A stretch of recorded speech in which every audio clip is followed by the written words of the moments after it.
साथियों, स्वागत है आपका अपने YouTube channel UP PCS examination point पर। आज हम इस वीडियो में दृष्टि रिवीजन की जो प्रैक्टिस सेट है जो पीसीएस 2021 के लिए, उसके 150 क्वेश्चन का डिस्कशन शुरू कर रहे हैं। तो आज के दिन इस वीडियो में हम 50 क्वेश्चन का डिस्कशन करेंगे, ठीक है। उसके बाद फिर अगले वीडियो में 50, फिर अगले वीडियो में 50, ऐसे करके हम धीरे धीरे हम लोग दृष्टि की जितनी भी प्रैक्टिस सेट है उनका यहाँ पे अध्ययन कर लेंगे, उन पर उनके प्रश्नों पर चर्चा कर लेंगे। आइए शुरू करते हैं। इस वीडियो में इस प्रैक्टिस सेट में ज़्यादातर क्वेश्चन अर्थव्यवस्था, अर्थशास्त्र से हैं तथा करंट के और यूपी स्पेशल के क्वेश्चन भी इसमें शामिल हैं। तो आइए शुरू करते हैं। पहला क्वेश्चन देखिए, कह रहा है हाल ही में समाचारों में देखा गया बहुपक्षीय आंतरिक मध्यस्थता शब्द है MPAI क्या है, ये पूछा गया है। तो इसमें आपके ऑप्शन है दिवाला समाधान का प्रावधान, दूसरा सर्वोच्च न्यायालय का विवाद निपटान ढांचा, तीसरा है विश्व व्यापार संगठन WTO के सदस्यों के लिए वैकल्पिक मध्यस्थता तंत्र। तो यही ऑप्शन सही है, ऑप्शन सी इसका सही होगा। ये जो है WTO के सदस्यों के लिए एक वैकल्पिक मध्यस्थता तंत्र है जिसके माध्यम से कानूनी संबंधी मुद्दों की अपील की जाती है। और इसमें जो है 23 WTO सदस्य शामिल होते हैं और ये बहुपक्षीय बहुत सारे पक्ष शामिल हैं। तो ये बहुपक्षीय मध्यस्थता तंत्र होता है।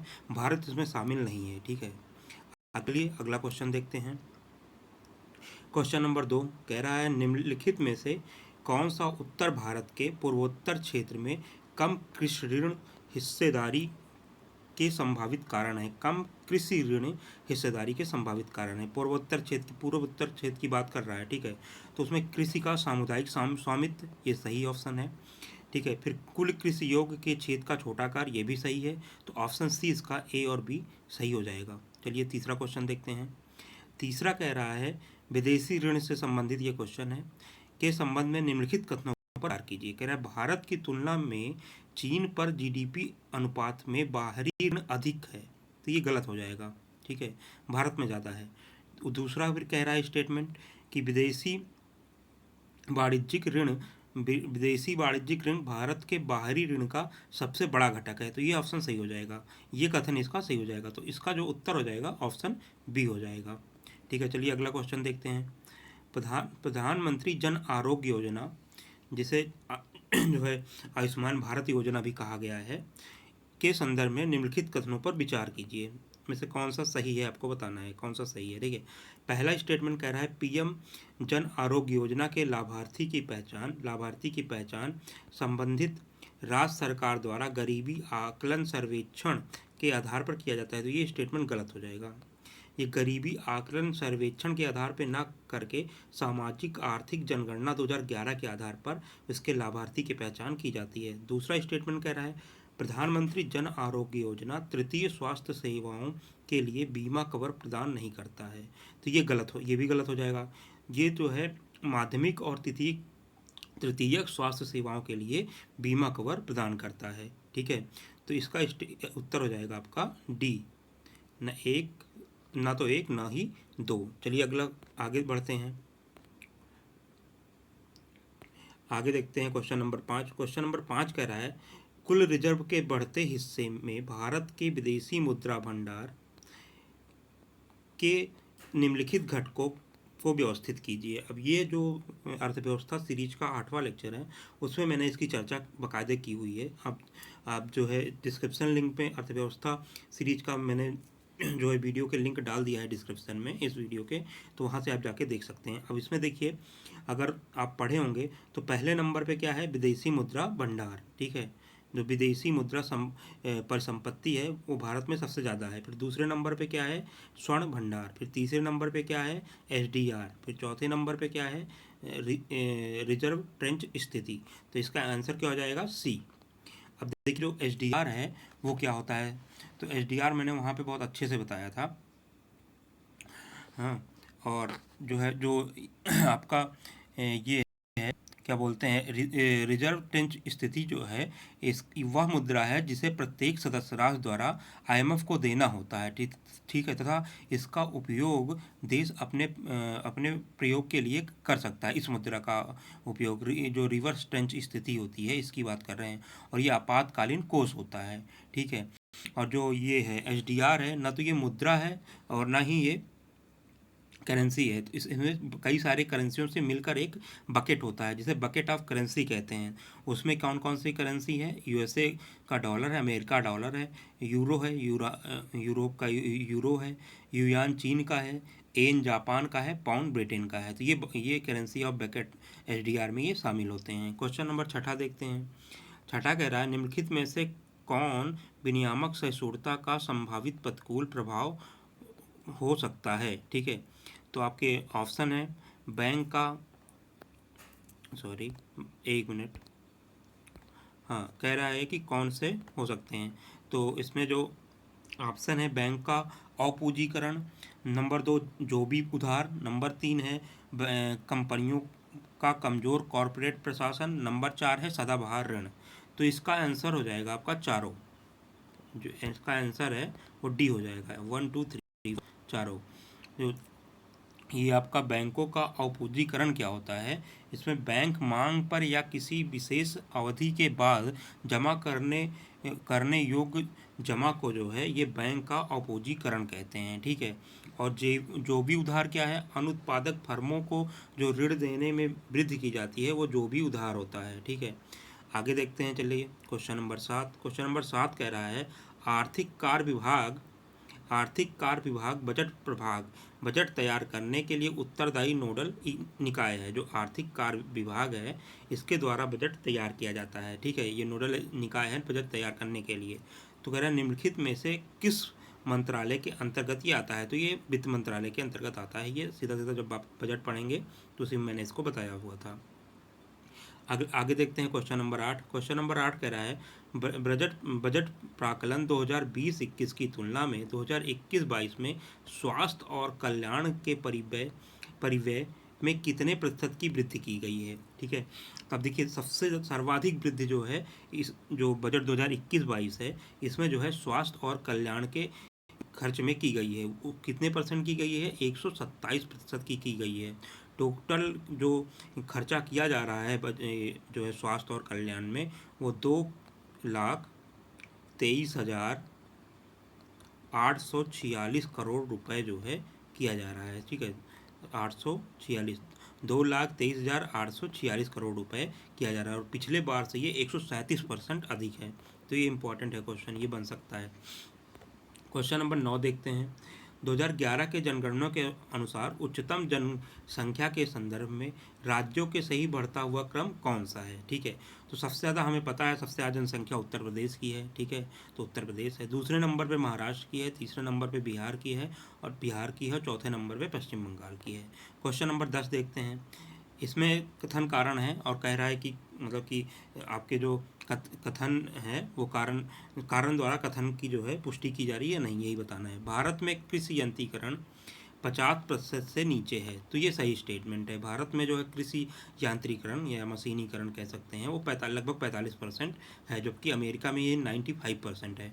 ठीक है, अब कह रहे हैं छोटी जोतों, बिजली की पहुंच, ऋण लागत और प्रक्रियाओं, बिना लाइसेंस के बाजार और कम जागरूकता कृषि मशीनीकरण में कमी के कुछ कारण हैं। तो ये बिल्कुल सही है। सही ये जो है आपके जो है ए आंसर सही हो जाएगा। ए और आर दोनों सही हैं और आर ए का सही व्याख्या करता है।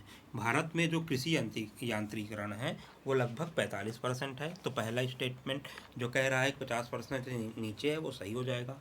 चूँकि भारत में छोटी जोतों, बिजली की पहुंच और कृषि ऋण लागत और प्रक्रियाएं, बिना लाइसेंस के बाजार और कम जागरूकता के कारण कृषि मशीनीकरण में कमी का प्रमुख कारण है। तो ये जो है ये जो अधिकथन है उसका जो है ये सही व्याख्या कर रहा है। चलिए अगला क्वेश्चन देखते हैं। क्वेश्चन नंबर 11 कह रहा है, निम्नलिखित में से किसे मार्च 2021 में प्रेस सूचना ब्यूरो PIB का प्रमुख प्रधान महानिदेशक के रूप में कार्यभार संभाला है। तो आपके ऑप्शन हो जाएंगे जयदीप भटनागर। जयदीप भटनागर जिन्हें पीआईबी के प्रधान महानिदेशक का कार्यभार संभाला है। क्वेश्चन नंबर 12वां देखते हैं। मार्च 2021 में भारतीय वायुसेना ने निम्नलिखित में से किस देश की वायुसेना की 70वीं वर्षगांठ के उपलक्ष्य में आयोजित हवाई प्रदर्शन में भाग लिया था? तो ये भारतीय वायुसेना ने किस देश की वायुसेना के 70वीं वर्षगांठ के उपलक्ष्य में भाग लिया था? तो वो श्रीलंका के वायुसेना की 70वीं वर्ष के उपलक्ष्य में आयोजित हवाई प्रदर्शन में भाग लिया था। चलिए अगला क्वेश्चन देखते हैं। क्वेश्चन नंबर 13, निम्नलिखित में से किस मंत्रालय ने सुगम भारत ऐप लॉन्च किया है? तो सुगम भारत अब जो योजना थी वो जो है दिव्यांगों और वृद्धजनों से संबंधित थी। तो इससे जो है अगर आपको ये भी पता होगा तो ये जो ऐप है ये सीधा सीधा आप पकड़ में आ जाएगा कि सामाजिक न्याय और अधिकारिता मंत्रालय द्वारा सुगम भारत ऐप को लॉन्च किया गया है। जो कि ये जो सुगम भारत अभियान है ये दिव्यांगजनों और वृद्धजनों की सुगम्यता संबंधित समस्याओं के समाधान के लिए लाई गई थी। ठीक है, अगला क्वेश्चन देखते हैं। क्वेश्चन नंबर 14, रूस ने अपना पहला आर्कटिक निगरानी उपग्रह लॉन्च किया है जिसका नाम है, तो आपके ऑप्शन है Arctic M, Arctic O, Arctic P, Arctic R. अब इस टाइप के क्वेश्चन पीसीएस में काफ़ी पूछे जाते हैं जिसमें आप मतलब ऑप्शन बहुत ही करीब दिया गया हो, तो इसका आंसर हो जाएगा आर्कटिक एम। ठीक है, चलिए अगला क्वेश्चन देखते हैं। हाल में हरियाणा राज्य सरकार ने निजी क्षेत्रों की नौकरियों में स्थानीय लोगों के लिए कितने प्रतिशत आरक्षण की मंजूरी दी है? हरियाणा राज्य सरकार ने अभी जो है निजी क्षेत्र की नौकरियों में स्थानीय लोगों के लिए कितने प्रतिशत आरक्षण की मंजूरी दी है? तो ये है आपका 75% जो है स्थानीय लोगों के लिए निजी नौकरियों में आरक्षण की मंजूरी दी है। किसने? हरियाणा ने। अभी 2 दिन पहले ही इसकी अधिसूचना भी हरियाणा सरकार द्वारा जारी कर दी गई है। ठीक है, और आंध्र प्रदेश ने भी ऐसा ही एक प्रस्ताव पारित किया है। क्वेश्चन नंबर 16 देखते हैं। मैं भी डिजिटल अभियान से संबंधित है, किससे संबंधित है पूछ रहा है। आपके ऑप्शन है कुटीर उद्योग, स्ट्रीट वेंडर्स, गैर सहकारी संगठन, उपरोक्त में से कोई नहीं। तो इसका आंसर हो जाएगा स्ट्रीट वेंडर्स। मैं भी डिजिटल का मुख्य उद्देश्य क्या है? जो इसको जो है ministry of housing urban affair द्वारा शुरू किया गया है। ठीक है, और स्वनिधि योजना स्वनिधि योजना थी जो स्ट्रीट वेंडरों को जो है इसके तहत 10,000 रुपये का ऋण जो है देने की बात की गई थी, उसके तहत जो है डिजिटल भुगतान को बढ़ावा देने के लिए मैं भी डिजिटल अभियान शुरू किया गया है। ठीक है, क्वेश्चन नंबर 17 देखते हैं। क्वेश्चन नंबर 17 कह रहा है इधर कल्याण योजना है और किससे संबंधित है ये बताना है। नई रोशनी ये अल्पसंख्यक महिलाओं के लिए है, तो बिल्कुल सही ऑप्शन है। कपिला कलाम कार्यक्रम ये बौद्धिक संपदा के लिए, ये भी सही है। सामर्थ्य योजना ये भी एक कपड़ा क्षेत्र, ये भी सही है। मिशन कर्मयोगी रेलवे कर्मचारी ये गलत है, ये सिविल सेवकों की क्षमता के निर्माण और नींव रखने के लिए मिशन कर्मयोगी लाया गया है। कब? 2 सितंबर 2020 को, 2 सितंबर 2020 को। और जो है जो कपिला कलाम कार्यक्रम है जो है 15 अक्टूबर 2020 को लॉन्च किया गया है। नई रोशनी जो है इसको जो है अल्पसंख्यक मामलों के मंत्रालय द्वारा 2012-13 में लॉन्च किया गया है। चलिए अगला क्वेश्चन 18, क्वेश्चन नंबर 18 देखते हैं। निम्नलिखित में से कौन सा युग्म सही है? अगर आपने मेरा पहला जो अर्थशास्त्र सीरीज का पहला लेक्चर देखा होगा तो ये क्वेश्चन आराम से वहाँ से बन जाएगा। अब कह रहा है देखिए इसमें जो GBA है वो किसके बराबर होगा? तो अब सीधा जैसे अब यहाँ पे प्लस अप्रत्यक्ष कर है पर प्लस सब्सिडी है तो ये सीधा आप काट दो, ऊपर माइनस माइनस है ये भी काट दो, तो आपके 2 ही ऑप्शन बचे, एक GDP बराबर GBA। तो लेकिन ये GBA होगा तो सी आंसर सीधा निकल आता है।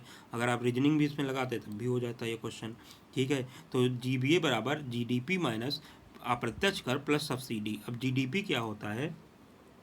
किसी मतलब एक वित्तीय वर्ष में निवासियों द्वारा एक भौगोलिक क्षेत्र में उत्पादित वस्तुओं और सेवाओं का अंतिम मौद्रिक मूल्य ही जो है GDP होता है। ठीक है, किसी देश का। चलिए आगे देखते हैं। अब 19 क्वेश्चन नंबर 19 कह रहा है कि भारत में आर्थिक और सामाजिक नियोजन एक विषय है। ठीक है, तो आर्थिक और सामाजिक नियोजन भारत में समवर्ती सूची का विषय है, जिसपे केंद्र और राज्य दोनों सरकारें जो है कानून बना सकती हैं। चलिए अगला क्वेश्चन देखते हैं। ये उत्तर प्रदेश विशेष से क्वेश्चन है। उत्तर प्रदेश में चकबंदी योजना निम्नलिखित में से किस वर्ष शुरू की गई है? तो 1954 में जो है चकबंदी योजना उत्तर प्रदेश में शुरू की गई थी। ठीक है साथियों, चलिए क्वेश्चन नंबर 21 देखते हैं। उत्तर प्रदेश में सिंचाई के निम्नलिखित स्रोतों का उपयोग घटते क्रम में व्यवस्थित कीजिए तथा कूट का सही प्रयोग कीजिए। तो सबसे ज़्यादा देखिए लगभग जो है 80% जो है सिंचाई नलकूपों से की जाती है उत्तर प्रदेश में। तो अब दो यहाँ पे है, दो देखिए आपका बी में है, हाँ बी और डी ये तो कट जाएंगे सीधा सीधा, क्योंकि पहले नंबर पर 2 आएगा। सॉल्व कर उत्तर क्वेश्चन सॉल्व करने के 3-4 तरीके होते हैं। एक तो आपको सीधा आता रहता है, वन लाइनर होता है, जैसे ये था अभी ऊपर वाला कि जो है पूछा था चकबंदी योजना, तो आपको याद था, सीधा आप टिक मारे और ऑप्शन देखने की जरूरत नहीं। अब दूसरा होता है जब आपको जो है आपको 2 ऑप्शन आ रहे हों, 2 पता हों कि ये नहीं होंगे, तो उनको आप कट कर दीजिए। ठीक है, अब देखिए अब यहाँ से हमें पता चला कि सबसे ज़्यादा नलकूप का है, तो पहले नंबर पर नलकूप होगा, तो ये दो ऑप्शन ए और सी हो ही नहीं सकता है, तो इसको आप कट कर दीजिए। बचा क्या? बी और सी। अब दूसरा देखते हैं, तो दूसरे नंबर पर नहरों का योगदान है लगभग 14% के आसपास ना, 15% के आसपास, तो ये 4 आ जाएगा, तो इसमें बी आंसर इसका सही हो जाएगा। इधर दोनों आपका करने की जरूरत नहीं है, टाइम बच जाएगा आपका। ठीक है, 9% कुओं का होता है योगदान। अब देखते हैं क्वेश्चन नंबर 22। स्वास्थ्य के संदर्भ में निम्नलिखित कथनों में से कौन सा सही है, पूछ रहा है। ठीक है, अब देखिए कह रहा है कि जो स्वास्थ्य जो है 7वीं अनुसूची में समवर्ती सूची का विषय है, तो ये तो गलत है।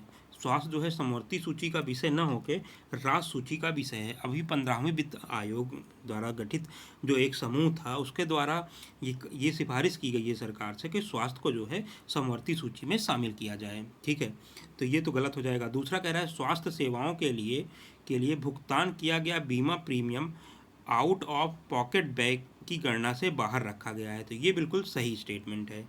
अब क्या है कि इसमें किसी तीसरे पक्ष के बिना ही रोगी या परिवार के लोगों को भुगतान कर दिया जाएगा, जिससे उसका इलाज तुरंत किया जा सके, तो ऑप्शन बी इसका सही हो जाएगा। चलिए अगला क्वेश्चन देखते हैं। अब मुद्रास्फीति से संबंधित यह क्वेश्चन है, क्वेश्चन नंबर 23। मुद्रास्फीति के संबंध में निम्नलिखित कथनों पर विचार कीजिए। वर्ष 2020 में थोक मूल सूचकांक खाद्य मुद्रास्फीति के कारण ऊपर था, तो ये स्टेटमेंट गलत हो जाएगा, ऐसा नहीं था। ठीक है, अब कोर मुद्रास्फीति भोजन और ईंधन के कारण मुद्रास्फीति की गणना नहीं रखती है। ठीक है, तो ये स्टेटमेंट बिल्कुल सही है। कोर मुद्रास्फीति भोजन और ईंधन के कारण मुद्रास्फीति की गणना नहीं कर रखती है। और तीसरा जो है कह रहा है थोक मूल सूचकांक में सेवाओं को शामिल नहीं किया जाता है। जब मैं इन्फ्लेशन वाला अर्थव्यवस्था सीरीज का जो चौथा या 5वां लेक्चर था, उसमें जब इन्फ्लेशन पढ़ा रहा था, तो उसमें मैंने इसकी चर्चा की थी, तो ये भी सही है। इसीलिए जो है सीपीआई को महंगाई मुद्रास्फीति के मापन के लिए योग बताया गया था, अधिक सुयोग बताया गया था इसके थोक मूल सूचकांक के, क्योंकि इसमें सेवाओं को शामिल नहीं किया जाता है। तो इसका आंसर क्या हो जाएगा? Option B. ऑप्शन बी इसका आंसर हो जाएगा, 2 और 3। चलिए अगला क्वेश्चन देखते हैं। क्वेश्चन नंबर 24 है, कह रहा है वित्तीय वर्ष 2021-22 में के दौरान उत्तर प्रदेश से करंट का क्वेश्चन है, बजट से संबंधित है। उत्तर प्रदेश सरकार द्वारा शुरू की जा रही नई योजना महिला सामर्थ्य योजना हेतु कितना बजट का प्रावधान किया गया है? तो 200 करोड़ का प्रावधान किया गया है। महिला सशक्तिकरण से संबंधित ये योजना है। और सुमंगला योजना के लिए कितना किया गया है? लगभग 1200 करोड़ रुपए किया गया है। ठीक है, कन्या सुमंगला योजना। चलिए अगला क्वेश्चन देखते हैं, 25वां। वर्ष 2011 की जनगणना के अनुसार भारत में निम्नलिखित धर्मों की जनसंख्या का सही अवरोही क्रम पूछा है। ठीक है, तो अवरोही क्रम जब पूछेगा तो सबसे ज़्यादा कौन सी होगी, फिर उससे कम, उससे कम, उससे कम। तो देखिए अब सबसे ज़्यादा हिंदू जो है आबादी है भारत में। ठीक है, हिंदुओं की कितनी आबादी है? लगभग 80% के आसपास। मुस्लिमों को कितनी है? फिर उसके बाद 14% के आसपास। फिर 2.25 के आसपास सिख की है, ईसाई की है, फिर सिख की है, फिर बौद्ध की है, सबसे कम जैन की है। तो ऑप्शन सी सही हो जाएगा। ठीक है, सिख, ईसाई, सिख, बौद्ध, जैन।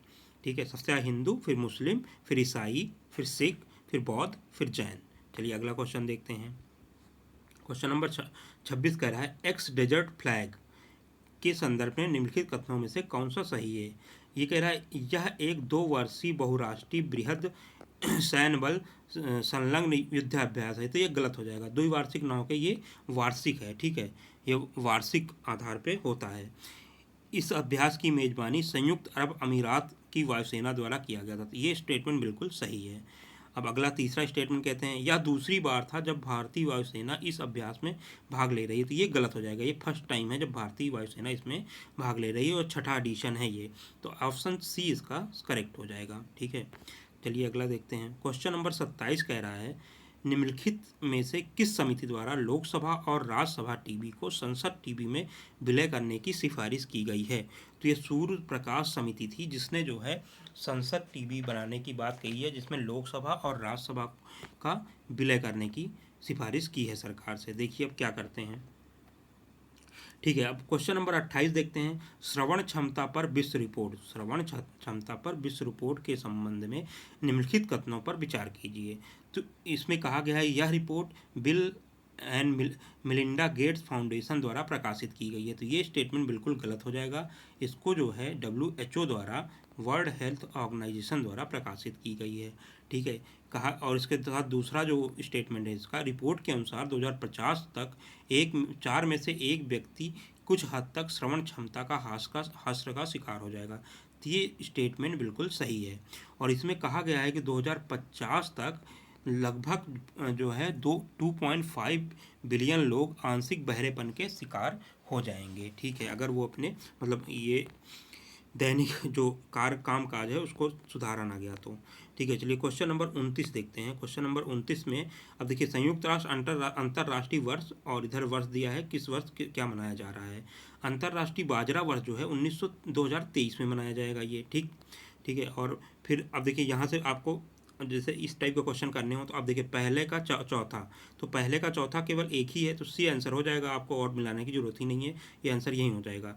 ये और देख लेते हैं। बाल श्रम उन्मूलन हेतु अंतर्राष्ट्रीय वर्ष ये 2021 में, ठीक है। अभी जो है 12 जनवरी को बाल श्रम उन्मूलन दिवस के रूप में मनाया गया था, ठीक है। अंतर्राष्ट्रीय ऊँट प्रजाति वर्ष ये 2024 में मनाया जाएगा, ठीक। और अंतर्राष्ट्रीय कुटीर मत्स्य पालन एवं जलीय कृषि ये 2022 में मनाया जाएगा, ठीक है। चलिए अगला क्वेश्चन देखते हैं। सॉरी, क्वेश्चन नंबर 30 में कह रहा है क्यूएक्स world university ranking by subject 2021 में शीर्ष 100 में से कितने भारतीय संस्थानों को स्थान प्राप्त हुआ है, ठीक है। तो क्वेश्चन नंबर 30 में ये 12 भारतीय संस्थान हैं जिसको जो है 100 शीर्ष जो है संस्थानों में जगह मिली है। और पहले नंबर पे कौन सा है, USA का MIT Massachusetts institute of technology. चलिए अगला क्वेश्चन देखते हैं। क्वेश्चन नंबर 31 देखते हैं।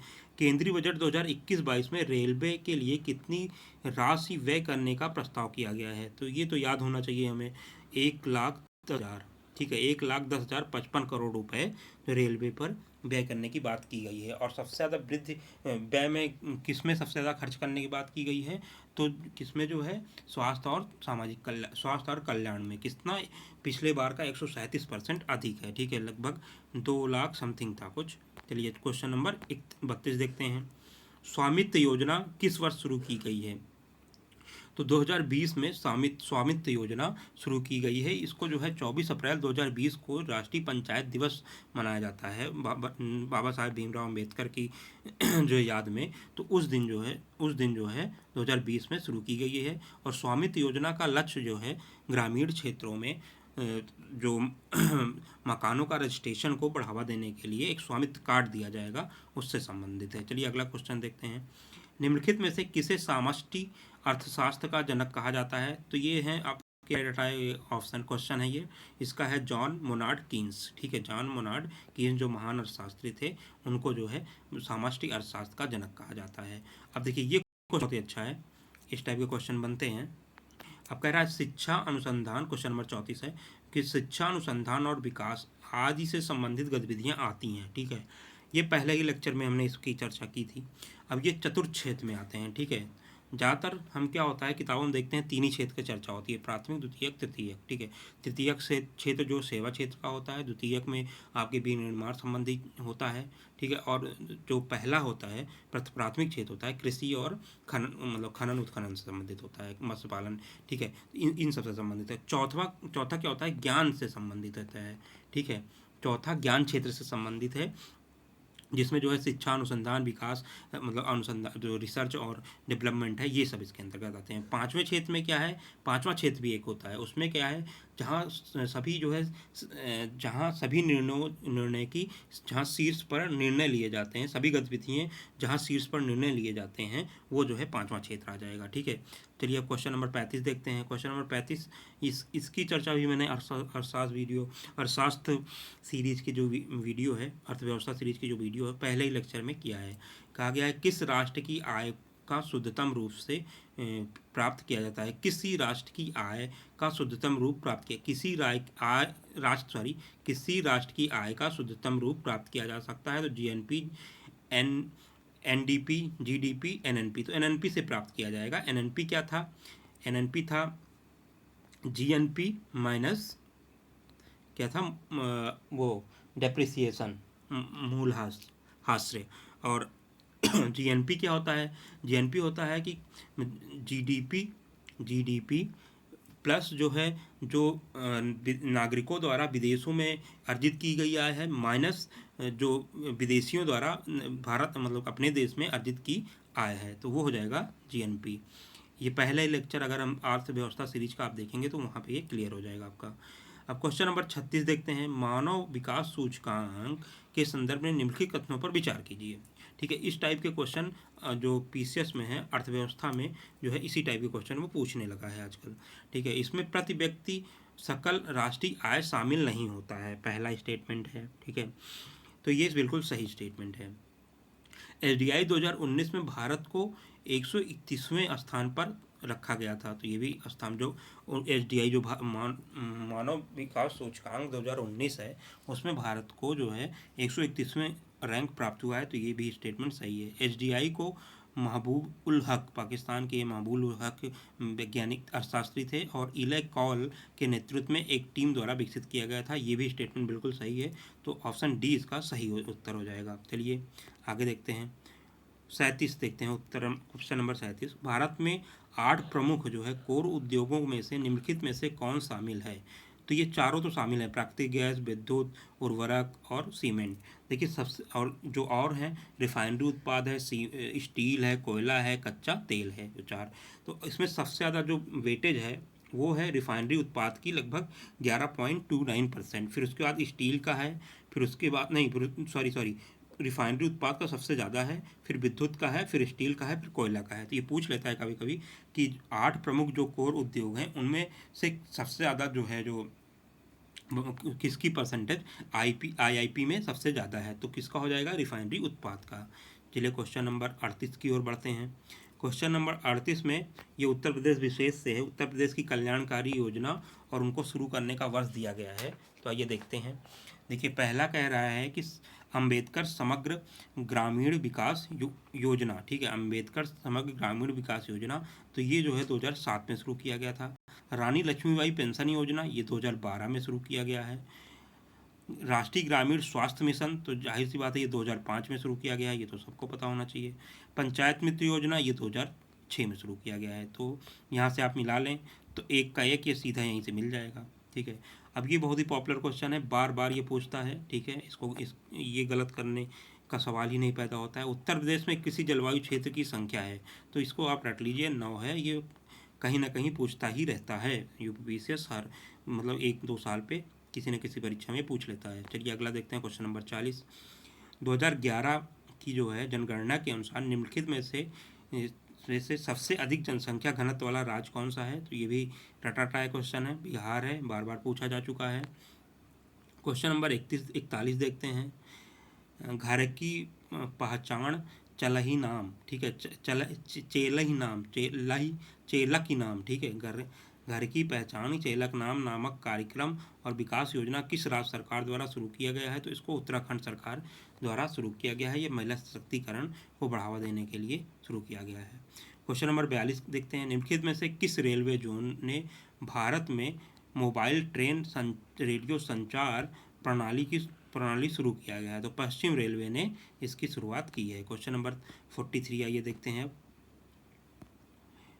43 कह रहा है कि 4 मार्च 2021 को निम्नलिखित में से किस किस्म के चावल अमेरिका में निर्यात किए जाते हैं? ठीक है, अब ये इस टाइप के क्वेश्चन तो मतलब कि छोड़ देने वाले हैं।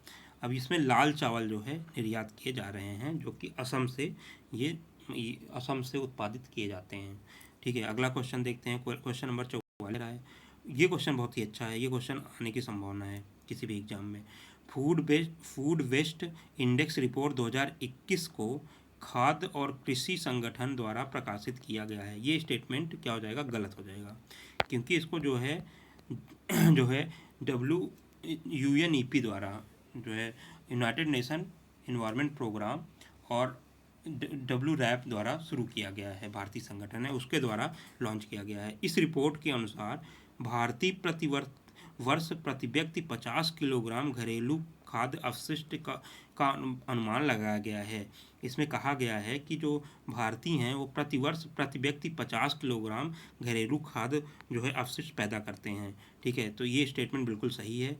और इसमें ये भी कहा गया है इस रिपोर्ट में 2019 में 931 मिलियन टन खाद्यान्न जो है बर्बाद किए गए थे। तो ऑप्शन बी इसका सही हो जाएगा। 45 देखते हैं, निम्नलिखित में से किसे बिहारी पुरस्कार 2020 से सम्मानित किया गया है? तो मोहन कृष्ण बोहरा जी को जो है बिहारी पुरस्कार 2020 से सम्मानित किया गया है। इनकी पुस्तक थी तस्लीना संघर्ष और साहित्य, और ये बिहारी पुरस्कार राजस्थानी लेखक को प्रदान किया जाता है। ठीक है, अब अगला क्वेश्चन देखते हैं। क्वेश्चन नंबर 46 कह रहा है, निम्नलिखित में से कौन सा सुमेलित नहीं है? तो ये वित्त आयोग है, इधर अध्यक्ष हैं। ठीक है, अब प्रथम ही नहीं सुमेलित है। के संथानम जो है इन्होंने भ्रष्टाचार के ऊपर जो है समिति बनाई गई थी, जिसके बाद जो है सतर्कता समिति की स्थापना की गई थी। और प्रथम के जो है वित्त आयोग था, इसके जो है अध्यक्ष थे केसी नियोगी। ठीक है, छठे के कौन थे? केसी नियोगी। छठे के कौन थे? के ब्रह्मानंद रेड्डी। 11वें के MA खुसरो और 15वें के NK सिंह, 14वें के YV रेड्डी। तो NK सिंह की अभी रिपोर्ट आई है 15 की। ठीक है, क्वेश्चन नंबर 47 देखते हैं। कह रहा है कि विशेषज्ञों के अनुसार भारत में भूमि सुधारों का संपूर्ण प्रयास एक बड़ी विफलता माना जाता है। सही स्टेटमेंट है। ठीक है, सार्वजनिक जीवन में व्यापक भ्रष्टाचार, प्राकृतिक पाखंड और भारतीय लोकतांत्रिक व्यवस्था में नेतृत्व की विफलता भारत में भूमि सुधारों की विफलता का एक कारण है। तो ये भी सही है और इसका जो है सही व्याख्या भी करता है। तो एक ऑप्शन ए इसका सही हो जाएगा। अगला देखते हैं, राष्ट्रीय शिक्षा नीति 2020 के तहत शिक्षा पर लक्षित व्यय कितना है? तो ये जो है जो राष्ट्रीय शिक्षा नीति 2020 जारी की गई थी, उसमें कहा गया था कि शिक्षा पर जो है GDP का 6% जो है खर्च किया जाएगा। ये बहुत ही महत्वपूर्ण क्वेश्चन है, इसको आप ध्यान से याद कर लीजिए, आप समझ लीजिए या लिख लीजिए या स्क्रीनशॉट ले लीजिए। निम्नलिखित में से कौन सा भारत में शर्करा के लिए उचित और पारिश्रमिक मूल्य जो है की सिफारिश करता है? तो जो है देखिए 23 फसलों के लिए MSP जारी की जाती है। ठीक है, और जो ये गन्ना है इसके लिए जो है FRP जारी किया जाता है। जो FRP होता है ये केंद्र और राज्य सरकारें दोनों जारी करती हैं मिलके। ठीक है, और इसमें क्या है कि जो ये इसकी जो है सिफारिश करता है कृषि लागत और मूल आयोग द्वारा किया जाता है। जो इसकी जो कृषि लागत मूल आयोग है, इसकी स्थापना 1965 में की गई थी। और इसकी जो सिफारिश होती है वो सरकार पे बाध्यकारी नहीं होती है। ठीक है, चलिए अगला क्वेश्चन देखते हैं। Question number 50।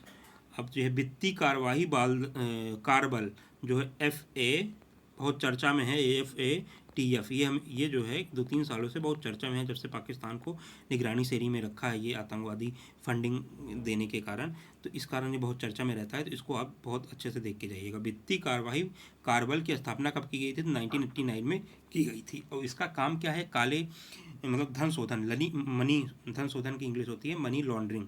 मनी लॉन्ड्रिंग से निपटने के लिए ये जो है निगरानी रखता है, तथा आतंकवादी जो वित्त पोषण होता है उसके रोक के लिए भी, उससे निपटने के लिए भी कार्य करता है। ठीक है, और ये जो है एक अंतर सरकारी निकाय है जिसमें भारत भी शामिल है। ठीक है, और भारत ने ही पाकिस्तान को इसमें जो है निगरानी श्रेणी में शामिल कर रखा है। अगला देखते हैं क्वेश्चन नंबर 51, वस्तु की मांग प्रभावित नहीं होती है, तो उपभोक्ता के मांग से जो है वस्तु की मांग प्रभावित नहीं होती है। इसी के साथ मित्रों ये 50 क्वेश्चन का जो है वीडियो पूरा होता है। अगले वीडियो में फिर हम 50 क्वेश्चन लेके आएंगे और फिर उसके बाद जो वीडियो आएगा उसमें 50 होगा, तो 150 क्वेश्चन कंप्लीट हो जाएगा और एक प्रैक्टिस सेट कंप्लीट हो जाएगा। ठीक है, धन्यवाद साथियों।